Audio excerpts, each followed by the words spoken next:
This 3D single-line diagram shows a data center's power architecture. Notice how the massive energy loads funnel from the utility metering cubicle straight into this single node, the high-tension, or HT, panel. Every watt your facility consumes passes through this exact bottleneck before distribution. A single flashover inside an 11 kilovolt busbar chamber takes out both incomers, destroying the switchgear in milliseconds. When an outage of that magnitude occurs, the immediate assumption is an engineering failure or a grid surge. In reality, design faults are rarely to blame. The actual cause bypasses the heavy-duty metal enclosure entirely. Over time, unsealed cable trenches in ambient air push microscopic dust, airborne salts, and cement fines directly into the live compartments. Microscopic debris accumulating inches from high-voltage components represents a more immediate risk to facility uptime than the external power grid. A dangerous operational blind spot exists across the industry. Facility managers routinely treat high-voltage maintenance like standard janitorial work. This is the housekeeping fallacy. Operating under this fallacy leads to unstructured entry into energized environments. Cleaning contractors arrive with general-purpose tools and bypass procedural safeguards, actively introducing new risks directly onto the asset. Removing contamination from an HT panel is a strict, compliance-driven engineering intervention. Navigating the fatal hazards inside these cabinets requires specialized dielectric tooling, zero-residue chemical controls, and rigid procedural gateways executed by licensed electrical personnel.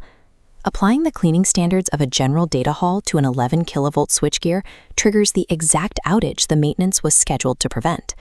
The highlighted path along this ribbed surface, from the live conductor to the grounded base, is the creepage distance. Airborne dust settles here, shortening this safe distance. The dust film acts as a conductive bridge. Microsparks jump across, causing physical breakdown known as partial discharge. Coastal environments accelerate this degradation. Salt, sulfur, and chloride species carried in the air rapidly attack and corrode silver-plated contacts and bare copper busbars. As this contamination layer thickens, it insulates the internal electrical components, trapping heat. This raises operating temperatures, artificially ages the insulation, and causes your routine thermographic baselines to drift. Build-up on these surfaces bridges the gap between high-voltage conductors and the ground, essentially converting insulators into paths for electrical current. To prevent a localized fault from destroying the entire board, a metal-clad panel is compartmentalized into 4 separate work zones. Each zone harbors invisible, fatal hazards. Even after shutdown, technicians face induced and capacitive voltage on circuits believed dead, or backfeed risks flowing through the backup generator and UPS. Access requires a strict paperwork gateway. Nothing proceeds without a work permit, a documented line clearance, and a lockout-tagout protocol requiring a personal padlock for every individual worker. There is a rigid division of labor. The cleaning contractor must never switch power. They strictly witness as the authorized electrical person executes all isolation. Physical safety inside an HT panel relies entirely on treating every single compartment as a lethal environment until procedurally proven dead. Look at this safety graphic. Standard metallic stepladders are strictly prohibited inside HT rooms under any circumstances. All elevation requires fiberglass-reinforced plastic platforms, and every manual adjustment requires calibrated insulated hand tools to prevent accidental bridging. Standard commercial vacuums introduce static. Extraction requires H13 or H14 HEPA filtration systems, equipped exclusively with dielectric wands and anti-static hoses. Using a dry air blower as a standalone action scatters conductive dust into secondary compartments. Air is only applied alongside simultaneous, localized vacuum capture. Bringing off-the-shelf facility tools into an HT environment voids safety protocols immediately and invites arc flash events. Inside a high-voltage panel, the default extraction method is always dry. Chemical application is a final resort for bonded deposits. General-purpose penetrating oils, standard blue can sprays, are banned. On the left, oil leaves a sticky film on the busbar, actively attracting new dust. On the right, 99% isopropyl alcohol evaporates rapidly, guaranteeing a zero-residue finish on epoxy housing. Application requires strict color coding for all lint-free microfibers. A cloth used to wipe a trench floor is physically quarantined, never touching a high-voltage insulator. Chemical application in an HT panel is never about aesthetic shine. It is solely about preserving the dielectric integrity of the surfaces. Closing the panel requires passing a procedural hard gate.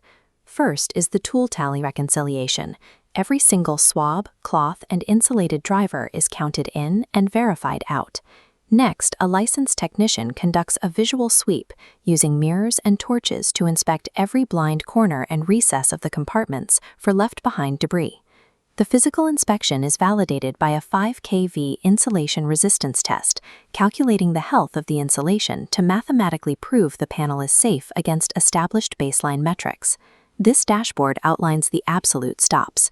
Re-energization halts entirely if the tool tally is unreconciled, a solvent odor lingers, a fastener is missing, or an IR reading falls below baseline.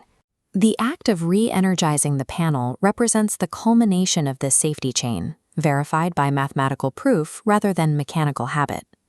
Removing contamination provides an opportunity for an intense physical audit of the internal components.